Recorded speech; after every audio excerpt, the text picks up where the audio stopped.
Bonjour à tous, on se retrouve pour une nouvelle vidéo, toujours pour notre petit surveilleur de prix sur Amazon. On ne change pas le projet, on avance petit à petit, des résultats à chaque fois, c'est ce que j'ai expliqué dans la première vidéo, très important.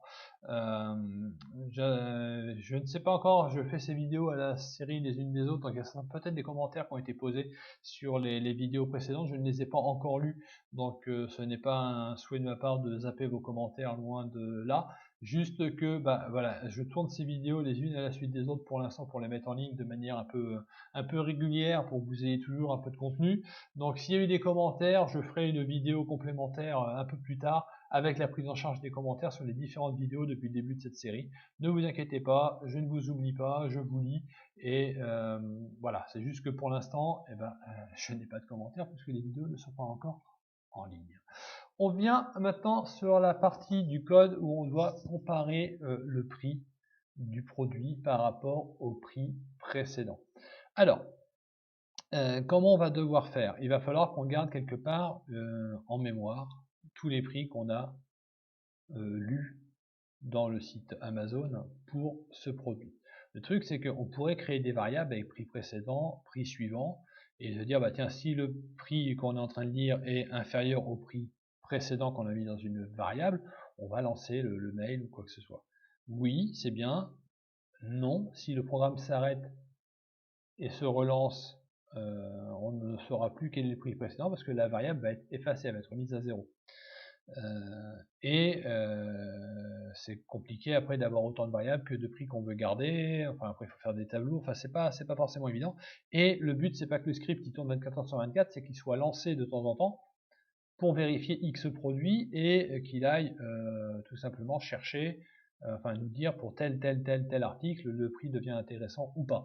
Donc il va falloir qu'on garde quelque part en mémoire sur le disque dans un fichier à proprement parler, un truc qui va sauvegarder même quand le PC est éteint, la trace des différents produits qu'on a enregistrés. Pour l'instant, on n'en a qu'un, c'est facile. Mais on peut en avoir plusieurs, donc il va falloir qu'on prévoie un petit peu la structure de ceux ou ces fichiers qui vont garder en mémoire les différents produits qu'on est en train de surveiller.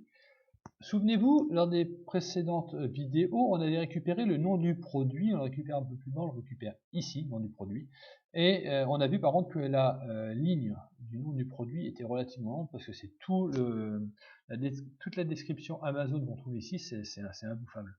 Donc on va, pour ce produit, rajouter une variable qu'on va appeler ID du produit.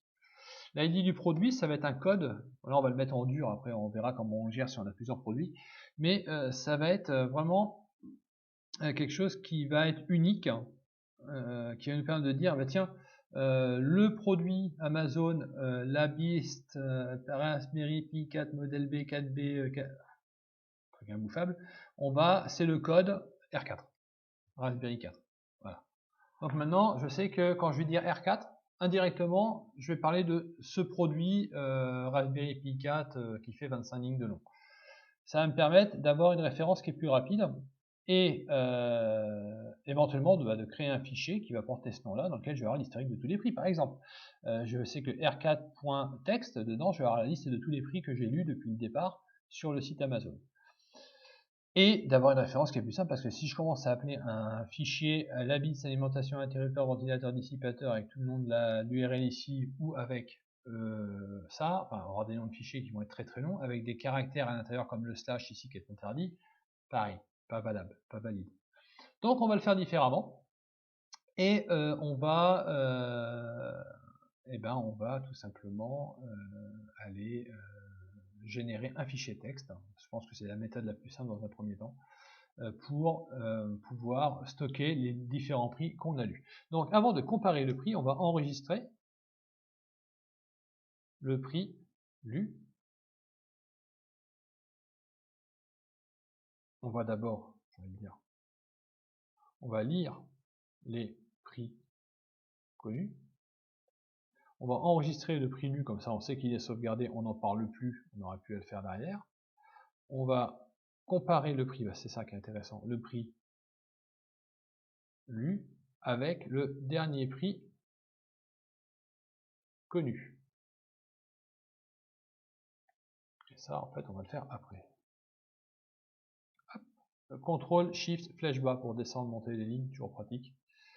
Hop, on va l'envoyer le mail, on va le mettre un peu plus bas, on n'a pas besoin pour l'instant. On va d'abord lire les prix connus. D'accord. Donc pour lire les prix connus, il faut qu'on ait un fichier. Le fichier, on a dit qu'il allait s'appeler id.text. Donc d'ailleurs, on peut le faire comme ça, regardez, nom. Rien n'empêche de créer une variable qui s'appelle nom fichier égale id produit plus .txt. Voilà, comme ça, on n'a plus besoin de créer cette chaîne, elle existe, elle s'appelle nom fichier, on va pouvoir l'utiliser autant qu'on veut. On va falloir qu'on vérifie donc. Oui, j'ai arrêté en quelque sorte d'utiliser le LibreOffice de tout à l'heure, d'ailleurs on va fermer, on n'a plus besoin d'enregistrer. Maintenant ce sont mes commentaires, ce que je vous disais dans les premières vidéos, ce sont mes commentaires qui vont me permettre de faire ma structure, mon analyse. Lire les prix connus, c'est ouvrir le fichier s'il existe.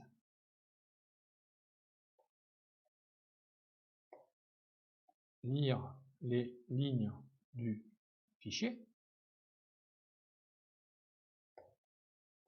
Stocker, stocker les lignes dans un tableau de prix. Et déjà on va faire ça tient pas mal. Et après on verra la suite. Lire les prix connus, c'est quoi? C'est ouvrir le fichier s'il existe et lire les lignes du fichier. On a vu tout à l'heure qu'on avait un context manager, qui est Weave, et on va essayer d'ouvrir ce fameux fichier, non fichier. Mais on va l'ouvrir cette fois-ci en mode lecture, c'est R. Et on va le comme étant F, ok. Et on va essayer de faire un f.read lines, on va lire les lignes, je pense que c'est ça qu'il faut utiliser. Hein. Et ça, il va falloir le mettre dans une variable. D'accord? Et donc la variable, on va l'appeler ligne, fichier, c'est égal à blanc. Et on va mettre que ligne, fichier, c'est égal à lire les lignes du fichier F. On va sortir du context manager, donc ça veut dire qu'à partir du moment où on va sortir, il va fermer le fichier proprement. Hop, et on va dire print, ligne, fichier. On va essayer, voir ce que ça donne. CTRL SHIFT F10.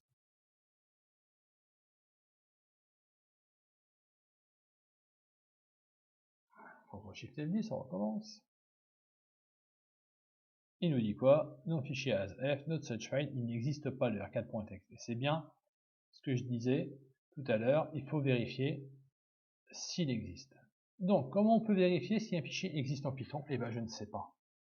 Et donc, on va aller voir dans ici, Python, vérifier si fichier existe. Hop, premier, on prend au hasard, 14 janvier 2019, c'est très bien. Alors, isFile existe. Ok, OS pass existe chemin. OS pass, ah d'accord, ok. Donc il faut utiliser apparemment une bibliothèque, un module qui s'appelle OS, dans lequel il y aurait une fonction qui s'appelle pass existe avec le chemin.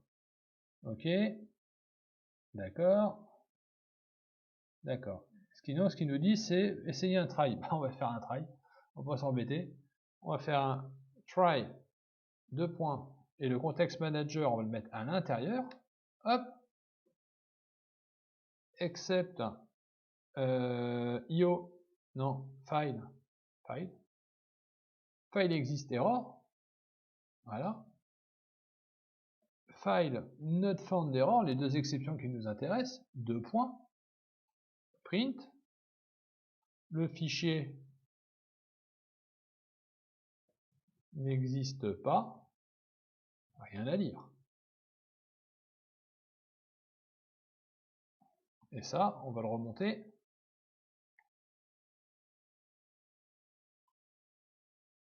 à l'intérieur. Donc du coup, on fait quoi? On essaye d'ouvrir le fichier comme F. F, on va essayer de lire les lignes. Si c'est le cas, on arrive à écrire les lignes, c'est super. Sinon, on va dire le fichier n'existe pas, il n'y a rien à lire. Donc qu'est-ce qui va se passer cette fois-ci? Notre exit code, il est bien à 0, le fichier n'existe pas, rien à lire. Ça, c'est parfait. Notre programme, il fonctionne. Pas comme on veut, parce qu'on n'a pas le fichier, mais il fonctionne. Si, on va essayer de tricher, oh non, on va pas tricher, en fait, on va le faire correctement. Lire les prix connus, on va se le garder pour la suite parce que pour l'instant, eh ben, on ne peut pas, comment dire, on ne peut pas lire les fichiers, on a les prix, on n'a pas de fichier avec les prix, donc on risque pas de les lire, ça c'est sûr. Par contre, stocker les lignes dans ce tableau de prix, on peut pas le faire non plus, puisqu'on n'a rien. Par contre, ce qu'on peut faire, c'est ça, c'est enregistrer le prix lu. Donc ça, c'est super important, on va le faire tout de suite. On va prendre le même try ici, CTRL-C, CTRL-V, on va vérifier que l'indentation elle est bonne, try, except, with, c'est bien. On va l'ouvrir en W pour écrire, et on va lui dire f.write, cette fois-ci, comme on a fait au tout début pour écrire le fichier HTML, et on va dire écrit quoi? Prix, le prix du fichier, le prix du produit, pardon. Hop, et le fichier n'a pas pu être enregistré. Voilà, c'est juste histoire de capter une erreur éventuelle. Et on va essayer de voir ce que ça donne. Si on fait CTRL-SHIFT F10, normalement il devrait nous parser. Le fichier n'existe pas, rien à lire, c'est normal. Par contre ici, il a réussi apparemment à l'écrire, je pense. On va aller vérifier. Hop, project, R4.text, 114,99, c'est pas mal du tout ça. Ça on n'a plus besoin. Ça c'est pas mal du tout. Hop, on va se remettre en mode présentation. Voilà, c'est beaucoup plus joli pour vous, plus facile à lire, puis même pour moi, parce que j'ai la vue qui baisse. Le fichier n'existe pas, rien à lire. Stocker des fichiers dans un tableau de pied, ça on a réussi à le faire. Donc maintenant, si je relance le script, normalement, il devrait trouver le fichier. Donc il ne devrait plus m'écrire ça, mais il devrait me écrire 114,99 et il devrait réécrire 114,99 dans le fichier. On va essayer. 114,99. Il a, ça ce sont les lignes du fichier, donc c'est entre crochets parce qu'en fait c'est une suite comment dirais-je, une suite de chaînes, il y a plusieurs chaînes, c'est un tableau de chaînes, d'accord? Il l'a enregistré. Si je relance encore le fichier, le script, pardon, CTRL-SHIFT F10,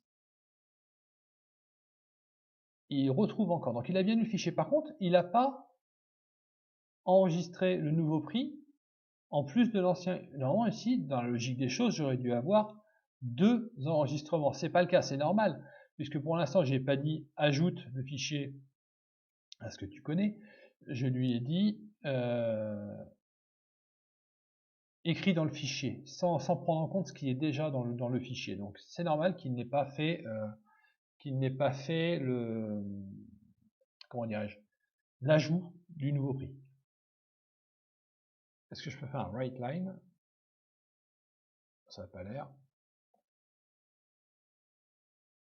Ok. J'ai vu que ça s'affichait, ça m'a fait marrer. Bon, on va regarder après à quoi ça sert. Donc ici, je lis les lignes du fichier, ok, et je vois qu'il va afficher un tableau, une liste de prix, qui sont des chaînes de caractères. Donc jusque là, c'est pas mal. Stocker les lignes dans un tableau de prix, j'ai envie de dire, en fait, c'est déjà fait, c'est ligne fichier. Par contre, moi, ce que j'aimerais, c'est que ces lignes, ce soit les prix, en fait. Donc il faudrait que pour chaque chaîne de caractères représentant un prix, je stocke le prix en float dans un tableau de float.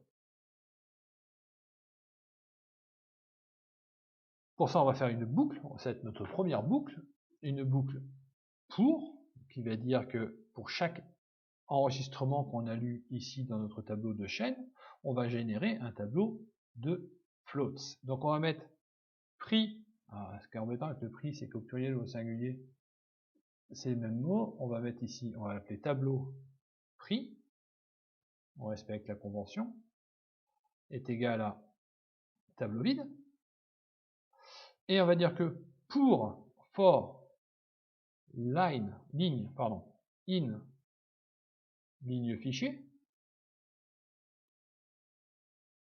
Donc pour toutes les lignes qui sont à l'intérieur de ligne fichier, avec un F majuscule, voilà.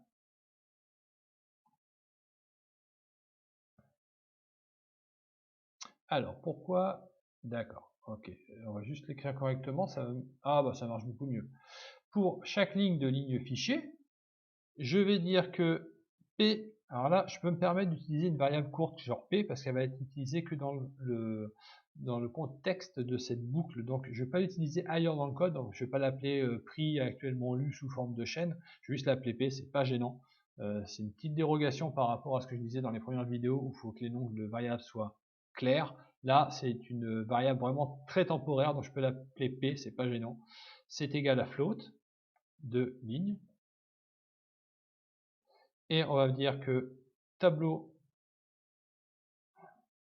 prix.append, je rajoute une valeur et je rajoute P. Ok.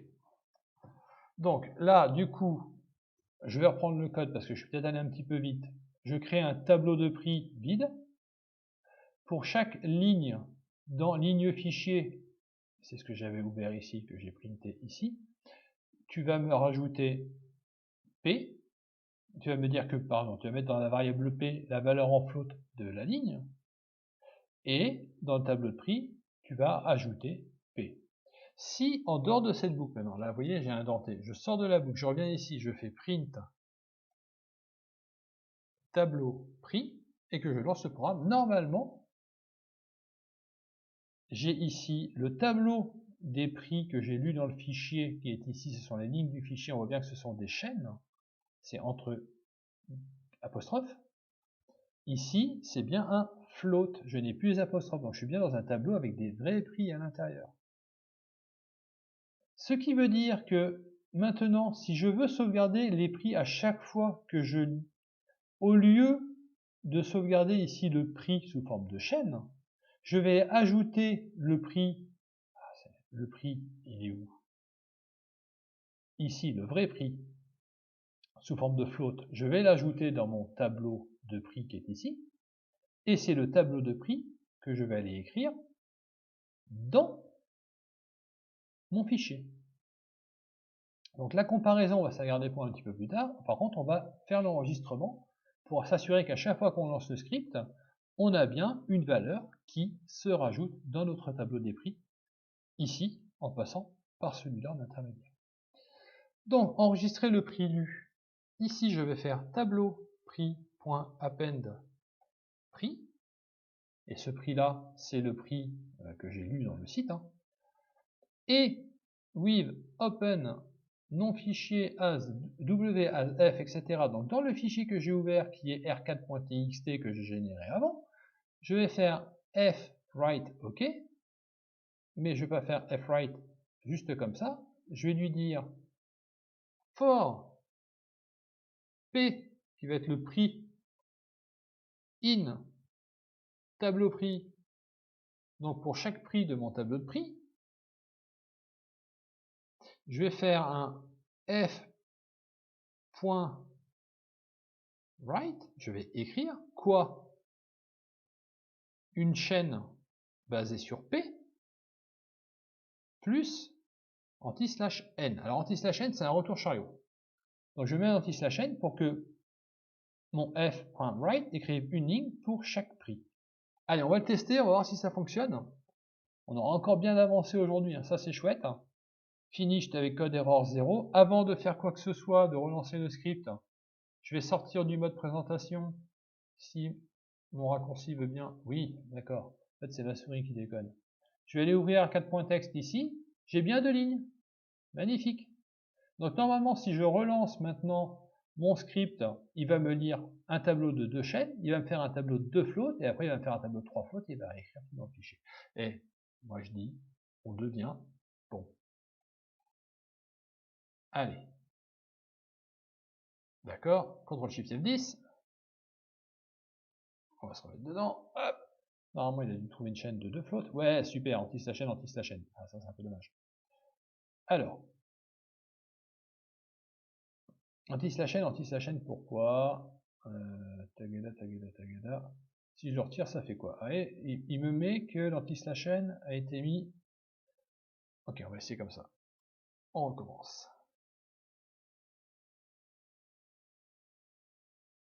Ok, l'anti-slash n, il le met tout seul comme un grand, en fait. C'est cool. Donc on va continuer. Voilà, c'est peut-être la fois d'avant qu'il l'a mis comme ça. Ah, d'accord. Donc il faut... Oui. Right line.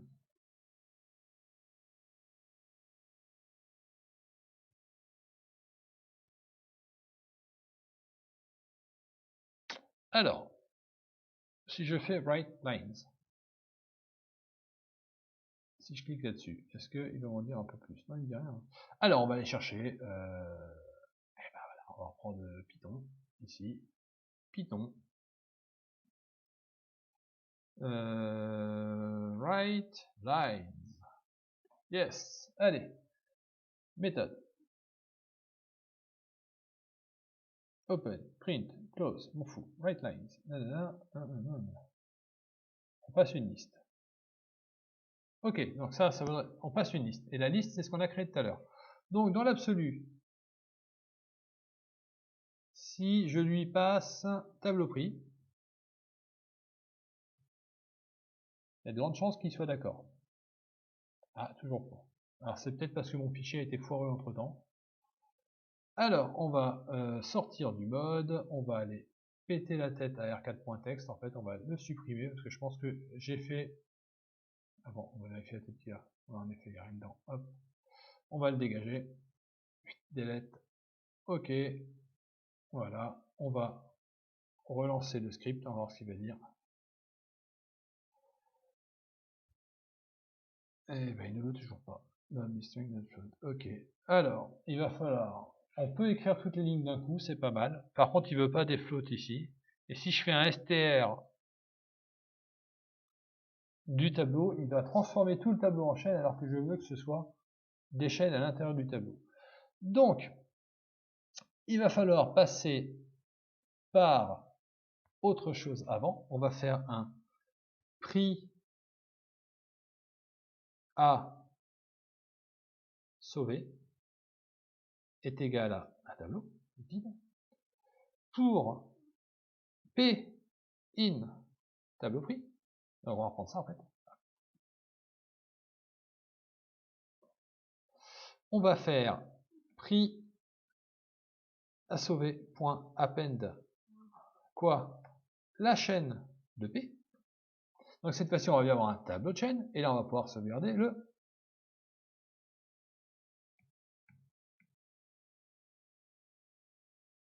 tableau de chaîne qui est prix à sauver. Alors, on va tester et après j'explique tout ça. Il n'y a rien et il n'y a rien. Magnifique, on recommence. 114,99, 114,99, on recommence. Erreur. Alors, ça vient du P égale float, float de ligne. Ok.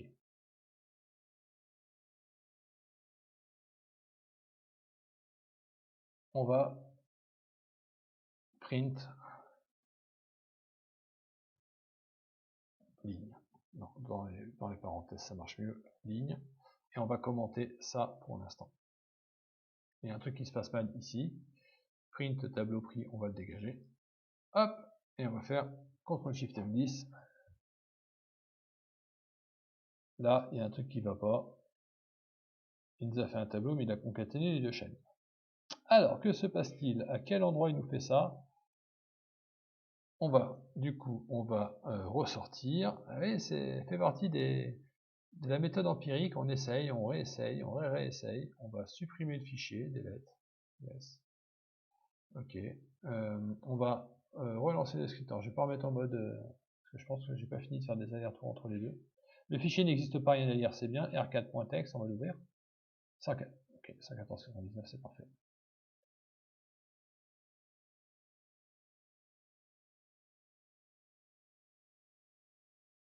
Ok, on va lancer le script.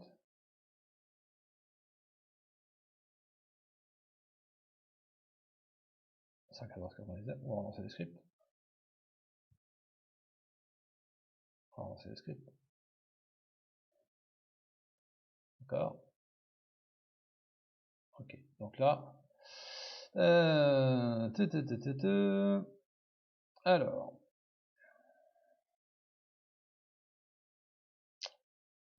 hop, P égale float, point ligne, tableau prix, point append, P. Tableau prix, c'est un tableau qui est ici.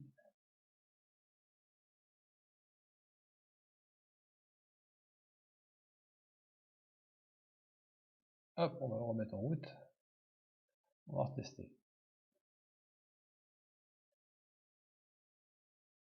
Et ici, on va rajouter un print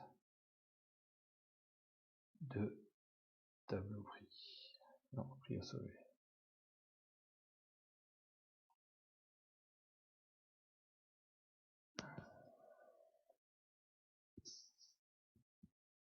Hop là.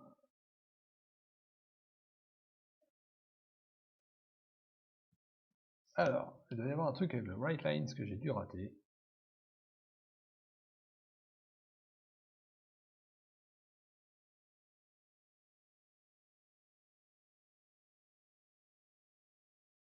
Liste.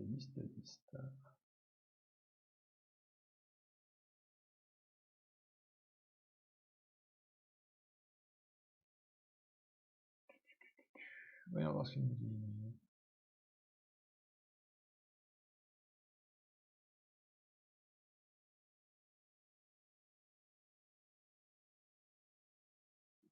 Si on rajoute ça, on va voir. Alors, c'est user, hello, welcome to DevoFile 2. Ok, peu importe, mais c'est forcément positive, ok. Good luck. See you soon. À peine, ouais. Ok, alors on va inverser le problème. On va faire différemment, complètement différemment. On s'est pris la tête, on s'est compliqué la vie. Ok, alors, non produit sous point find, ça c'est bon, open, R, on lit, printing fichier, except, error, tableau prix, on met des flottes à l'intérieur, print ligne, on va le supprimer, shift supprime pour supprimer les deux lignes, contrôle alt L pour faire un peu plus joli. Tableau prix, à peine prix, ça c'est bien. Ça c'est bien, mais en fait on va pas en avoir besoin. Donc shift supprime, on va faire des mouvements différents, prix à sauver, hop, et on va le mettre en mode append ici, right, hop,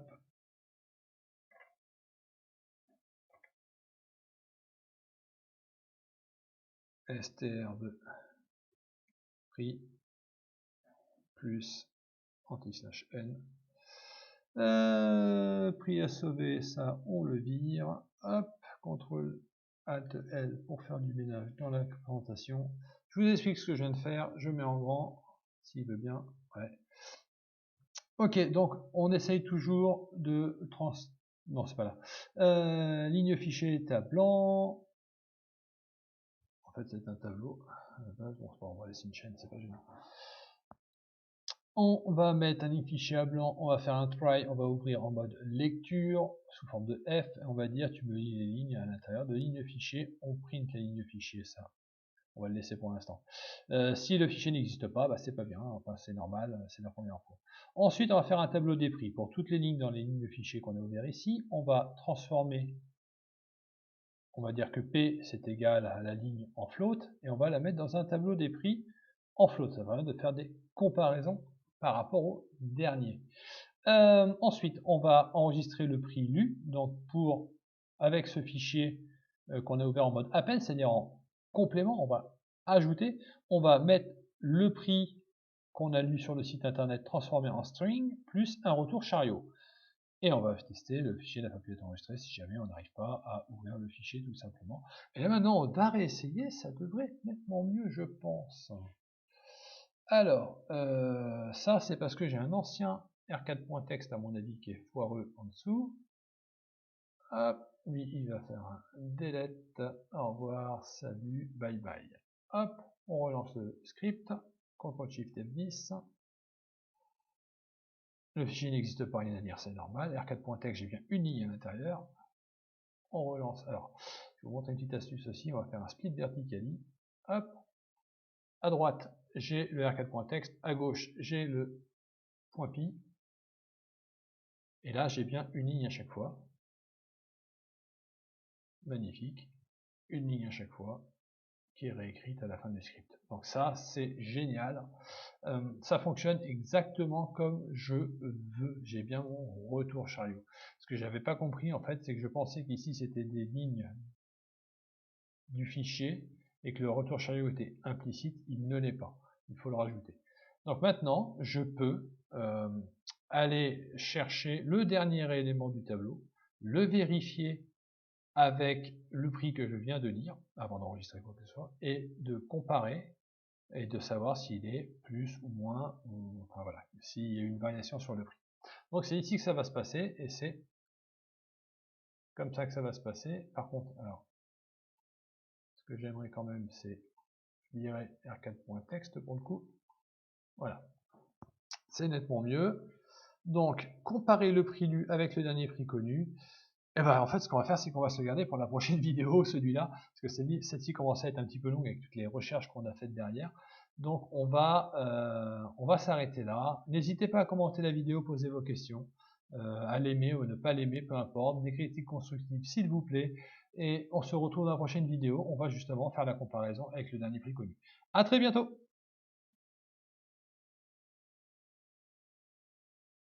Nous voilà de retour. On s'était laissé à la fois avec pas mal de tests faits sur l'écriture des fichiers suite à une mauvaise approche de ma part. On a trouvé la solution, on a cherché, on a trouvé, peu importe. On va maintenant faire la comparaison du prix qu'on vient de lire avec le dernier prix connu qu'on a lu dans le fichier R4.txt, R4 qui est formaté à partir d'une ID, d'un identifiant de produit, et qu'on a stocké dans un fichier texte à la racine du projet, à côté de main.py. Donc voilà, rien de bien sorcier pour l'instant, enfin rien de bien sorcier. On est resté relativement simple. Maintenant, il y a quelque chose, honnêtement, moi, qui me chagrine dans le code, c'est qu'on commence à avoir beaucoup de lignes de code, et c'est pas très bien organisé. Les choses se passent les unes derrière les autres, sans structure, ça devient illisible. On arrive à 60 lignes de code, alors c'est pas beaucoup, mais honnêtement, on a moyen de faire des choses qui sont beaucoup plus clean que ça. Et on y reviendra juste après pour mettre ça sous forme de fonction. Avoir un code qui soit plus structuré, plus lisible, sachant que bah, là aujourd'hui, et c'est arrivé déjà dans la vidéo d'avant, je m'en suis rendu compte, je pensais être en train de vous lire la ligne qui allait bien, notamment ici, et en fait non, il fallait que je lise la ligne qui était là pour vous expliquer ce qui se passait. Donc voilà, je commence à me perdre dans mon code au bout de 60 lignes, c'est pas grand chose, mais ça veut tout simplement dire que mon code pour l'instant est mal conçu, et plus il va prendre d'ampleur, pire ça va être. Donc on va s'occuper de comparer le prix lu avec le dernier prix connu, et suite à ça, on va restructurer le programme, et vous allez voir que ça va être beaucoup plus lisible, beaucoup plus facile à comprendre. On revient quand même sur cette partie-là du code. Hop, on y vient, c'est ici comparer le prix lu avec le dernier prix connu. Comment ça va se passer? Il faut récupérer le dernier item, dernier prix, dans le tableau prix. Et si, on met en commentaire, si prix est inférieur à dernier prix connu, on va dire que c'est vrai. Si le prix est supérieur ou égal à dernier prix connu, on va dire que c'est faux. Et il faut récupérer le dernier prix et dire si a baissé. Donc comment on va faire? On va récupérer le dernier élément de tableau prix. Donc tableau prix, pour avoir le dernier élément, on va faire len de tableau prix. moins 1. Et on va faire un print. Alors, m'embête pas à me faire des trucs comme ça, alors que je veux juste faire ça. Hop! Alors c'est facile, hein, c'est 114,19 à chaque fois. On s'embête pas, c'est toujours le même tarot. On va volontairement, pour être sûr que ça fonctionne, aller dans R4.text et rajouter ici 99,00. Logiquement, il doit nous remonter 99,00, c'est la dernière ligne qu'il aura dans le fichier. On teste. 99.0 tout court, puisque le deuxième 0 n'a pas de valeur. Donc ça veut dire que ça a fonctionné, et mon R4 maintenant, j'ai oublié de mettre le retour chariot, c'est de ma faute, maintenant mon R4 est à 114,99, puisqu'il a relu le site Amazon depuis, et il est repassé dans un autre chiffre. Donc ça c'est super, ça veut dire tout simplement qu'on a bien réussi à récupérer le dernier élément du tableau, et comment on a fait? Eh bien c'est dans cette ligne qui est ici, on va enlever le print, qui ne sert plus à rien, c'est juste pour une notion de test. Hop, là, on a pris le tableau prix et on a pris l'élément qui a pour index la longueur du tableau moins 1. Alors, pourquoi on fait ça? Ouais, bon, on va aller dans R4.text pour expliquer. Ici, j'ai un tableau de prix que j'ai été chercher sur Amazon, que j'enregistre dans un fichier texte. À chaque ligne de ce fichier, je mets ça dans un tableau. Donc, premier élément, deuxième élément, troisième élément, quatrième, cinquième, sixième et septième élément. Donc, je crée un tableau qui est longueur de 7. Longueur de tableau, c'est égal à 7. Je veux le septième élément, pardon. C'est celui-ci. Or, ce qu'il faut savoir, c'est qu'en informatique, quand on dénombre, on énumère les positions dans un tableau, on commence à 0. Par conséquent, la septième ligne du tableau, qui est égale à la longueur du tableau, n'est pas la ligne d'indice 7, mais la ligne d'indice 6, ce que je mettais ici. En espérant qu'il ne m'ait pas sauvegardé n'importe quoi. Non. Hop, on va supprimer R4.text, pour être sûr. Donc, on l'a vu, ma ligne ici, mon tableau fait 7, mais moi je veux la dernière, c'est 6. Donc, à partir de ce moment-là, je sais que le tableau, dans mon tableau, l'indice 6, c'est le dernier prix que je connais. Donc, je peux comparer mon prix actuel avec ce prix dans le tableau. Ce sont bien des floats, puisque j'ai bien transformé la ligne que j'ai lue en float. Et je vais lui dire que si ce prix est inférieur, le prix que je viens de dire est inférieur au prix qui est dans le tableau, alors fais quelque chose. Sinon, fais autre chose. Et ce que je vais lui dire, c'est que si le prix est inférieur, je vais imprimer le prix A, B, C.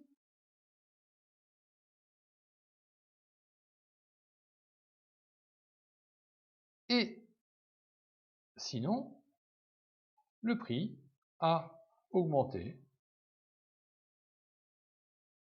ou n'a pas bougé. Tout simplement. Je vais lancer une fois.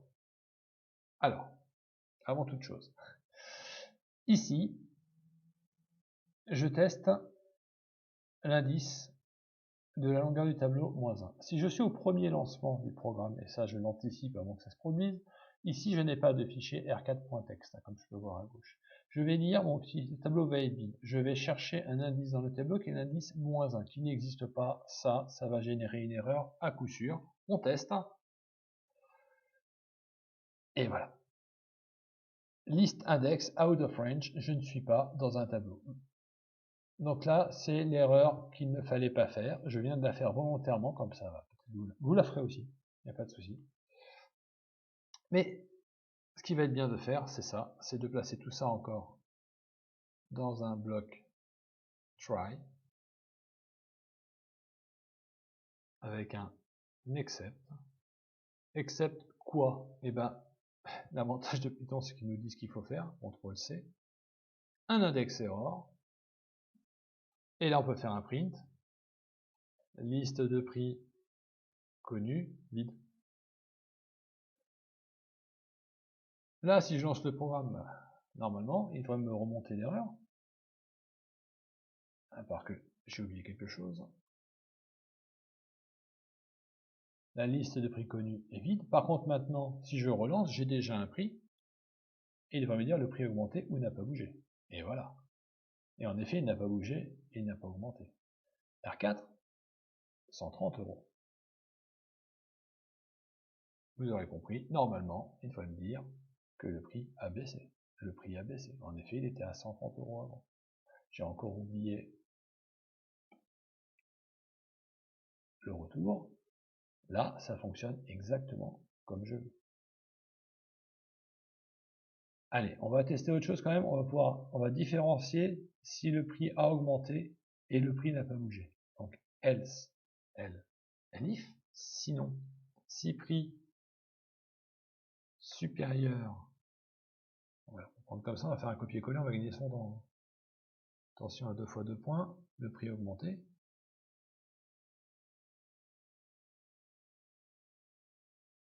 Else, le prix n'a pas bougé. On relance. Le prix n'a pas bougé. On rouvre vers 4 points texte. 20 €. CTRL Entrée, CTRL S. CTRL Shift F10.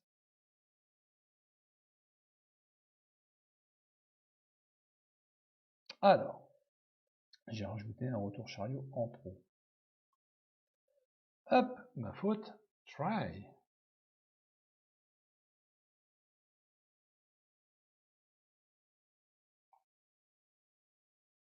Except. Value error. Et si on a une value error, on va juste faire un pass. On n'essaye pas. Donc normalement, mon seul ligne en trop ne devrait plus poser problème. Le prix a augmenté. S'il n'y arrive pas, il ne le rajoute pas au tableau. Donc il ne va pas mettre 0 €, il va mettre 20 €. Le prix a augmenté. Maintenant, on va faire différemment. Ici, on va mettre 300 €. CTRL S.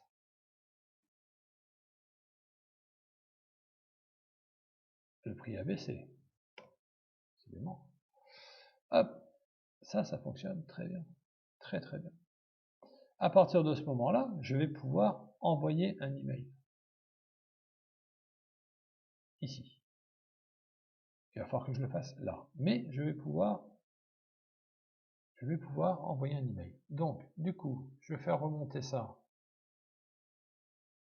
juste en dessous du commentaire. Voilà.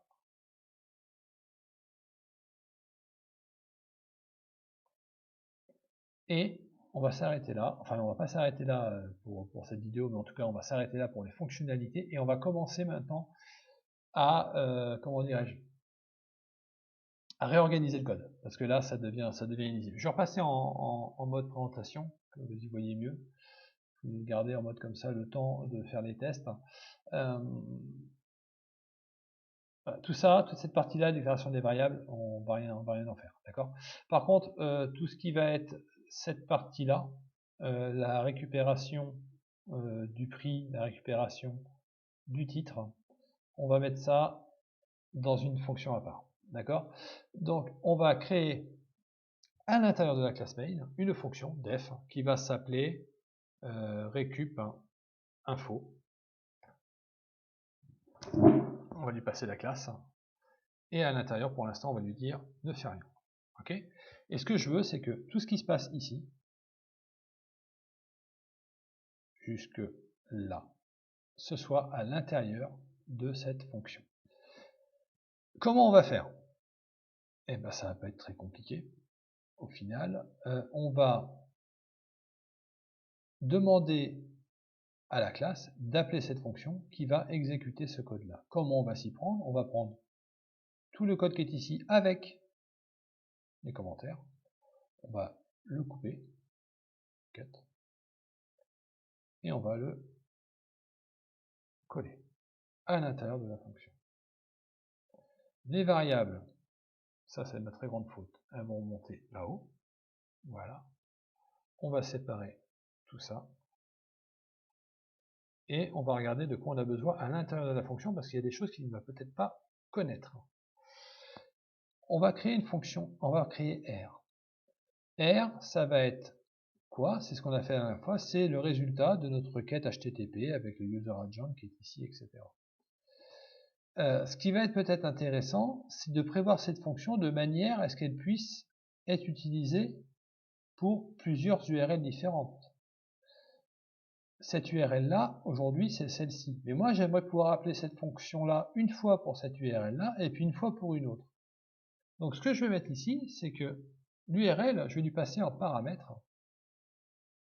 Et par conséquent, maintenant, l'URL qui est ici, ce n'est plus celle-ci, mais c'est celle que je passe là. Alors, ça va être beaucoup plus clair quand on va appeler la fonction, mais on va l'appeler comme ça pour être sûr, voilà. L'URL qu'on passe ici, c'est l'URL qui vient là. Donc, on ne fait pas ça en Python. On fait pas ça en Python parce que le underscore, je crois que c'est pour les constantes aussi en Python. C'est une convention de nommage, il me semble. Bref, l'URL qui est ici, elle va arriver là. Et le user agent, eh ben c'est pareil, j'aimerais qu'on le passe en paramètre. Parce que rien ne dit que si on cherche sur Amazon, on peut se mettre dans Mozilla, et ça se trouve, on va chercher sur un autre site, il ne va pas accepter qu'on soit dans ce user agent là, il va falloir tricher avec autre chose. Donc, je serais d'avis de pouvoir passer ça en paramètre, et comme ça, à chaque fois qu'on va appeler récup-info, on va pouvoir l'appeler avec un user agent et sur une URL différente. Le truc, c'est que maintenant, tout ça, je l'ai mis dans une fonction, ce qui fait que mon programme principal n'exécute plus le code qui est là. Et ma fonction, elle, récupère des informations ici, mais mon programme ne les connaît pas. Donc il va falloir, dans ma fonction, que je retourne le nom du produit et le prix. Donc, je reprends l'idée de la fonction. J'appelle cette fonction, elle s'appelle récup-info. Self, c'est obligatoire, c'est le nom de la classe qui l'a appelé, c'est mail. Un paramètre qui va s'appeler URL, un paramètre qui va s'appeler user agent. Je vais donc faire tout ce que je faisais avant, prix, lu, etc., etc., etc. Et ça va me renvoyer quoi? Le nom du produit et le prix du produit. Maintenant, comment je vais faire ici pour vérifier toutes ces infos-là, enfin pour aller chercher ce que fait la fonction, je vais appeler récup-info, à laquelle je vais passer l'URL et le user agent. Et ça va me donner quoi comme information? Ça va me donner nom produit, virgule, prix, égale récup-info. Donc logiquement, si tout se passe bien, mais ça n'a pas l'air, je devrais récupérer un tuple.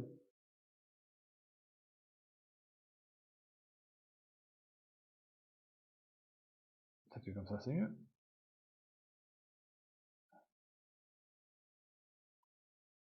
Alors, qu'est-ce qu'il me dit?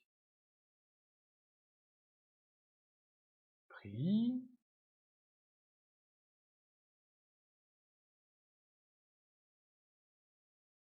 Ouais, d'accord. Ouais, c'est bien. Je vois pas le problème. Bref. On continue. Donc, j'appelle récup-info et je lui passe l'URL user agent qui va récupérer le nom et le prix du produit. Normalement, ça devrait ne rien changer au fonctionnement, sauf que j'ai dû faire une bêtise quelque part parce que c'est pas normal qu'ils mettent ces couleurs-là. Missing one required argument.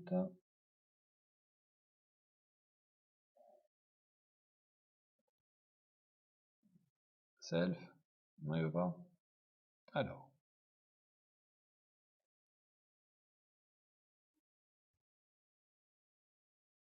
URL, c'est ça, user agent, c'est ça, URL, user agent. Peut-être qu'il n'a vraiment pas apprécié le fait que je lui passe la même chose. Prix underscore, hop, nom produit underscore. Je vais juste nommer mes variables différemment, juste pour éviter qu'ils se mêlent les pinceaux avec les variables qui existent déjà. Et j'ai toujours la même erreur, ligne 33, c'est ici, récup prix, user agent payé. Peut-être qu'il faut que je lui passe un tuple. Peut-être ça un tuple. Non. Alors, on arrive devant un écueil que je pensais pouvoir contourner facilement car je connais un petit peu Python quand même, et surtout que j'ai l'habitude de programmer, mais... Oui, d'accord. Argument, ok.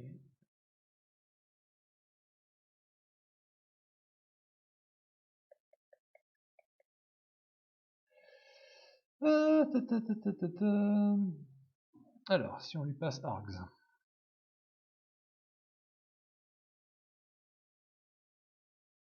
Args. Alors, on va prendre un truc un peu plus technique. Récup info. URL.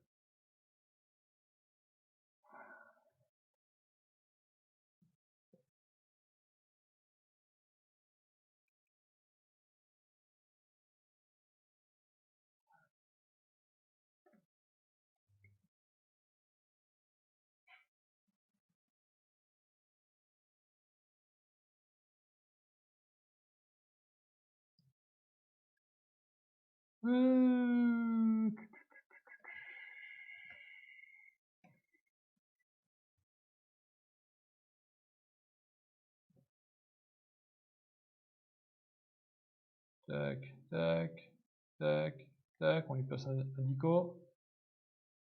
Non, il veut pas. C'est pas un dico qu'il faut lui passer alors. On va essayer comme ça. Il ne veut pas non plus.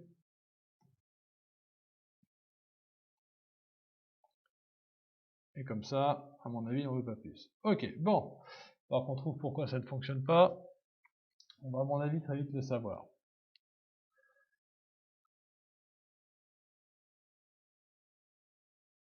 Récup info object. Il attend un objet. C'est ça qui me paraît très très bizarre. Donc ici, on va mettre URL.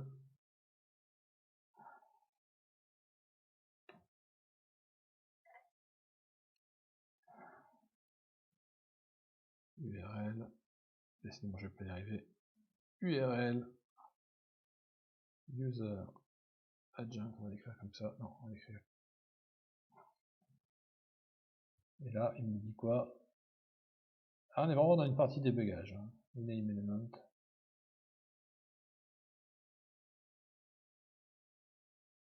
Ouais, ok, vas-y, fais-toi plaisir. Ok, juste le renommer, je sais pas pourquoi. Alors, def.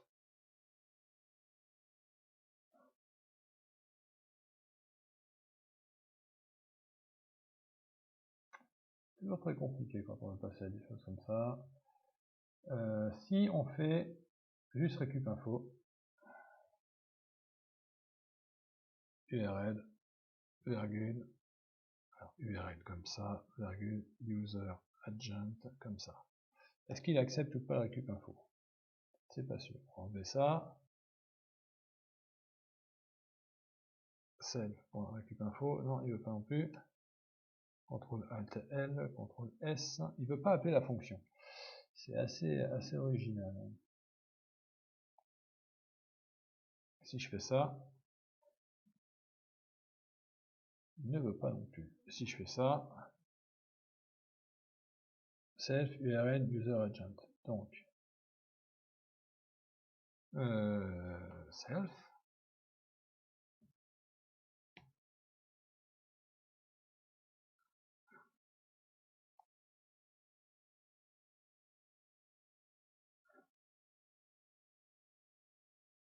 Position. Self URL user agent. name self is not defined.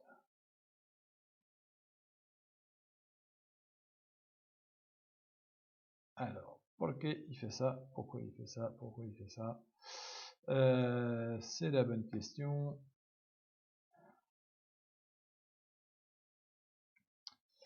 On va regarder un petit peu. On va essayer de s'en pencher un peu sur l'info. Je suis dans la classe main. Okay. Dans la classe main, je déclare une fonction que je peux aller déclarer au-dessus, en dessous, peu importe. Je vais essayer de décaler la fonction, la mettre ailleurs. Cut. Je vais la mettre à la toute fin, ici. CTRL, CTRL V, CTRL Z, CTRL Z, CTRL Z, CTRL Z. Récup info, c'est ici. On recommence, CTRL X. CTRL V. Récup info. Récup info. Ouais, peu importe. Hop. Récup info. Et là, il me dit, je ne trouve pas. Ok, pourquoi pas.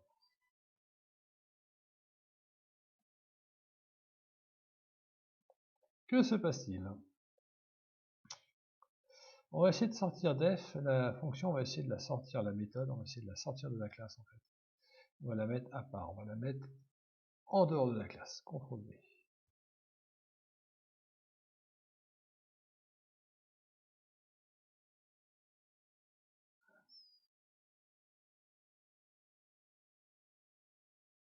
Shift Tab, raté, CTRL Z. Hop, code def, récup info, tout ça. Tout ça, code, ce que je veux c'est enlever l'indentation.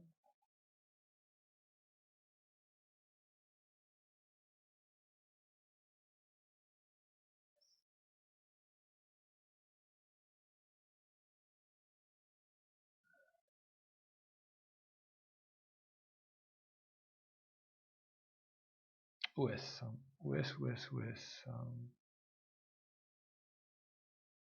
Voilà, ok. Donc du coup, là, cette fois-ci, j'appelle récup info. Ici, il me dit qu'il ne le connaît pas. Je vais le déclarer en dehors de la classe.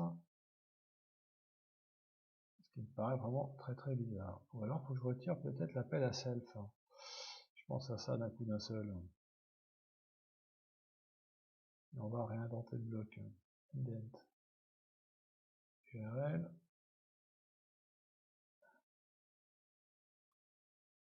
Ah non, il veut self, il n'y a pas à dire.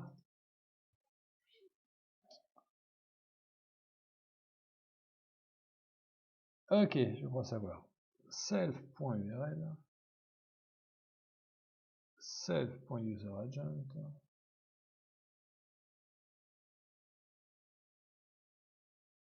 On va le lancer exprès pour qu'il regarde, ça fonctionne pas.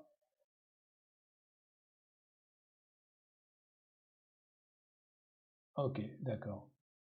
Pourquoi pas. On va faire comme ça. On va prendre tout ça, on va le déclarer en dehors de la classe au-dessus. Cut. Il veut qu'on le mette là, bon on va le mettre là. C'est pas un problème, on va faire ça. Hop. Hop. Et cette fois-ci, récup info. Est-ce qu'il me le connaît? C'est l'avantage d'avoir un IDE, par contre, quand on travaille plutôt qu'un fichier texte. C'est qu'on peut comme avoir des trucs plus sympas. Name self is not defined, on s'en fout, on va pas l'utiliser. URL. Self user agent. Et on va récupérer ça dans nom produit et dans prix égale CTRL ALT L pour faire joli. Nom produit, il n'existe pas. Et on va faire CTRL SHIFT F10. Et est-ce qu'il va nous dire quelque chose cette fois-ci? Oui, ça fonctionne. Alors, comme quoi, on a beau des fois avoir un peu d'expérience, ça ne sert pas à grand chose quand on ne prend pas la doc. De récup info, je l'ai sorti de la classe main. Dans main, maintenant, j'ai quoi? J'ai des variables qui sont initialisées et j'ai ici un appel à la fonction récup info qui est ici et qui fait quoi? Qui fait tout le code et qui est là, mais qui maintenant est sorti de la classe main. C'est-à-dire que Cette fonction-là, elle n'a plus qu'une seule fonctionnalité, justement, c'est de recevoir un URL, un user agent, et de récupérer les informations qui m'intéressent. Ça veut dire aussi que, à partir du moment maintenant où je vais apporter des modifications là-dedans, voilà, ça va plus me gêner ici au niveau de la lisibilité. Et si je veux que cette fonctionnalité-là fonctionne avec Amazon, cette fonction fonctionne avec Amazon, avec Cdiscount ou du commerce, peu importe, je pourrais modifier ce code-là, ça n'aura aucune incidence sur le code ici, qui sera toujours aussi lisible. Je saurai que mon code main, il fait quoi? Il récupère les infos, le nom du produit, le prix, en passant l'URL et le user agent. Et je vais faire de même pour les autres fonctionnalités, c'est-à-dire que les lignes de fichiers, l'ouverture, la lecture, la comparaison, ça va être des fonctions pareilles qui vont faire ça, mais que ça, et qui vont le faire de manière optimisée. Ça veut dire aussi que si récup info, le code qui est ici, j'ai besoin d'utiliser à plusieurs endroits différents dans le programme, je ne suis pas obligé de recopier tout ça plusieurs fois dans le programme, j'aurais juste à rappeler récup info à n'importe quel moment dans le programme. Si je veux recomparer les prix, je rappellerai la fonction compare prix. Et d'ailleurs, c'est ce que je vais faire. Je vais faire def compare prix. Je vais lui passer quoi? Je vais lui passer les prix connus et je vais lui passer le prix, le dernier prix. Dernier prix récupéré. Alors là, j'ai fait exprès des beaux noms de... Alors, par contre, ne mettez pas d'accent dans les noms de variables. Des fois, quand ça compile, ça n'aime pas. Et cette fonction, elle va faire quoi? Elle va faire tout ce qui était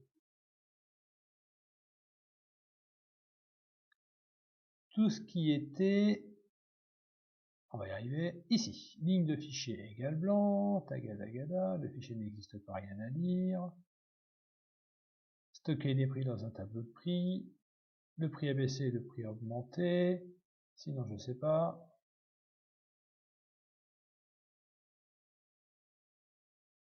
l'enregistrement on pourra le faire à part éventuellement, elle va faire tout ça, cut,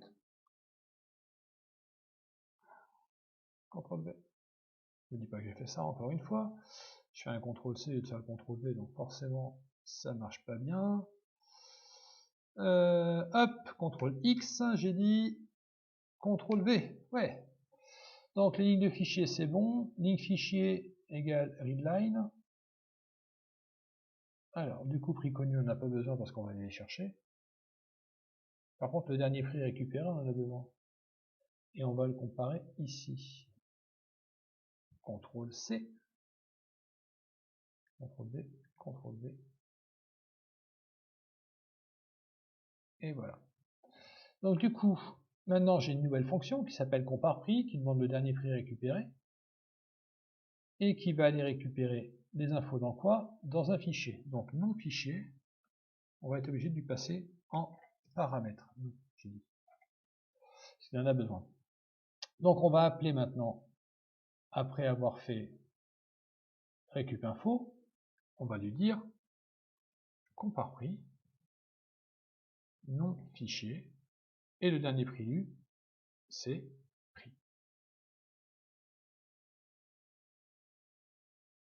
Et on va virer tout ça. Hop, pouf, CTRL Alt F10, ça doit fonctionner pareil normalement. Le prix n'a pas bougé, ça fonctionne. Donc ici j'appelle compare prix, et compare prix, c'est la fonction qui est ici. Donc vous voyez que mon code de la classe main, maintenant, il est vachement plus simple. Il est vachement plus simple. Allez, on va se faire l'enregistrement aussi du fichier, d'accord? Donc on va faire une nouvelle fonction, def, enregistre dernier prix, enregistre prix, nom fichier, prix, hop, hop, cut,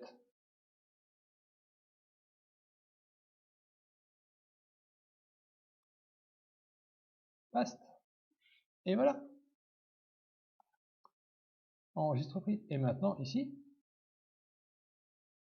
enregistre prix, dans le fichier que je viens de te dire, le prix. Regardez notre code source, notre main, comme il est vachement plus lisible. Qu'est-ce qui se passe dans main? Ça, je sais que ça fonctionne. Ça, je sais pas que ça fonctionne. Ça, je sais pas ce que ça fait. J'ai pas besoin de lire 125 lignes. Enregistre prix, je cherche la fonction qui s'appelle enregistre prix et je vois ce qu'elle fait, c'est fini, on n'en parle plus. Ça, c'est ce qu'on appelle vraiment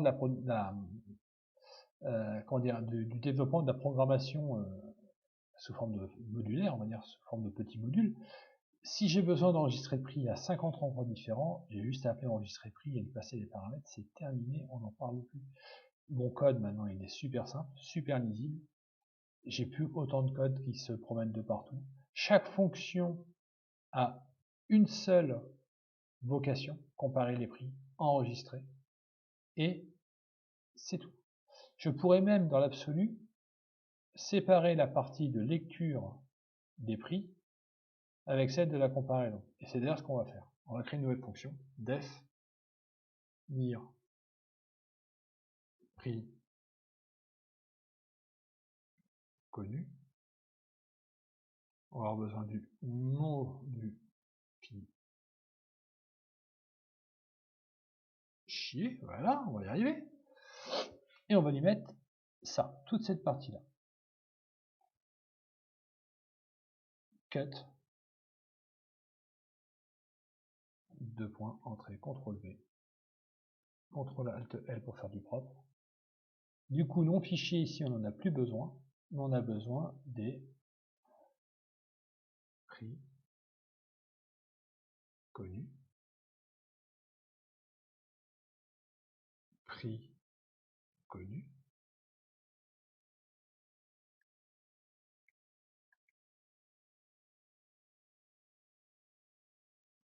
CTRL S, et on va faire quoi maintenant ici? On va faire non produit égale récup info, etc. On va faire lire prix connu non fichier. Ça va nous renvoyer quoi? Ça va nous renvoyer un tableau des prix, tab prix connu est égal à ça. Et on va repasser le tableau des prix connus à la fonction d'après. Voilà. Donc du coup, tableau de prix connu, on va juste le déclarer avant. Parce que là, il ne sait pas que c'est un tableau. Donc on va le faire avant, comme ça il va moins râler. Logiquement, j'ai envie de dire ça devrait fonctionner. Sauf erreur de ma part. Non, c'est normal, ça ne fonctionnera pas. Ici, tableau après P, et en dessous du for, ici, il faut que je fasse un return de tableau prix.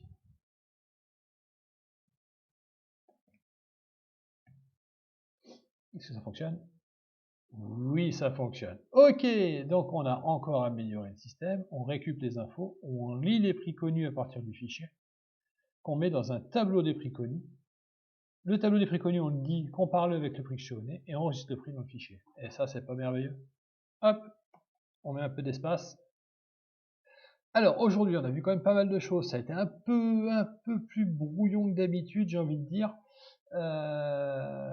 Mais c'était un mal nécessaire. J'ai creusé, vous avez creusé avec moi, c'est plus sympa. On a quand même bougé pas mal de choses. On a réorganisé les fonctions à l'intérieur du programme, du script. On a séparé la partie, on va dire, principale d'exécution des différentes fonctions. Chaque fonction maintenant a un rôle à jouer et le fait de manière optimale. On va peut-être encore l'optimiser, mais dans un premier temps, c'est-à-dire que maintenant on peut lire les prix connus, on peut récupérer des infos. Ah, je vais juste repasser en plein écran une dernière fois, voilà. Donc, on a une fonction qui s'appelle récup info, qui va chercher les infos sur le site web en fonction de l'URL du user agent. On pourra voir après cette fonction-là comment on peut vraiment faire un truc plus sympa avec, par exemple, des requêtes différentes en fonction du site, si c'est Cdiscount, parce que ça peut être les mêmes ID et toutes ces choses-là. On verra ça plus tard, ça me trotte dans la tête. Lire les prix connus, c'est récupérer l'antériorité des prix connus, et vous allez voir que le fait d'avoir mis ça dans une fonction très bientôt, ça va avoir une super importance aussi, parce qu'on va peut-être abandonner le fichier texte, on va peut-être passer sur une base de données de type SQLite. Compare prix, bah ça c'est tout con tout bête. Pour l'instant ça fait des prints, mais après ça va nous permettre d'avoir une valeur qui va nous dire quel email on doit envoyer, si c'est un email comme quoi c'est le moment d'acheter, ou si c'est un email comme quoi bah, par exemple il n'a pas trouvé le prix. Enfin, il va falloir implémenter de ces choses là. Enregistre prix, bah, c'est pour sauvegarder le prix, c'est pareil. Si on passe sur du SQL, donc sur une base de données, on pourra réutiliser cette fonction pour faire du SQL à la place. On pourra même éventuellement dans le programme dire soit tu utilises du SQL, soit du fichier, et que la même fonction fasse soit une sauvegarde dans un fichier texte, soit une sauvegarde dans une base SQL, MySQL, peu importe. Et la classe main, maintenant, c'est quoi? C'est quelques variables qui, pour l'instant, sont en dur, j'ai envie de dire, mais qui, après, vont peut-être passer de mode dynamique avec la possibilité de récupérer un fichier dans lequel il y a plusieurs objets sur Amazon. On va aller chercher chaque objet, pour chaque objet, le dernier prix, comparer le prix pour chaque objet, vérifier si on doit envoyer un mail ou pas, savoir si on fait un seul mail ou plusieurs mails, un mail par objet ou un seul mail pour tous les objets de la liste. Est-ce que pour un seul objet, on va comparer que le prix Amazon, ou est-ce qu'on va le mettre en concurrence avec d'autres sites? Vous voyez, là, on commence à étendre le champ des possibles. On peut faire, j'ai envie de dire, quasiment tout ce qu'on veut maintenant. On a la base, on a une trame. On a une trame. Et à mesure maintenant qu'on va développer notre programme, on va le faire avec des fonctions qui vont faire que bah, ça va rester lisible, parce que ici, là, dans le main, on n'aura toujours que quelques appels. Donc on pourra se dire, tiens, apparemment les infos elles se récupèrent bien, la liste, lire les prix connus ça marche, par contre quand je compare les prix il y a une erreur. Et ben, il n'y aura plus qu'à aller voir compare prix, il n'y aura plus que ça à débugger, et pas le reste. Et ça, à terme, pour le débugage, pour le suivi du projet, c'est super important. Donc voilà, on va arrêter cette vidéo là-dessus, elle est relativement longue, je trouve déjà, elle a été un petit peu laborieuse, c'est vrai, tant mieux, j'ai envie de dire. On a encore progressé, on a un programme qui commence à être super clean. N'hésitez pas à critiquer, des critiques constructives, à commenter, à aimer, ne pas aimer. Faites-moi votre feedback, et puis je vous dis à très bientôt pour la prochaine vidéo.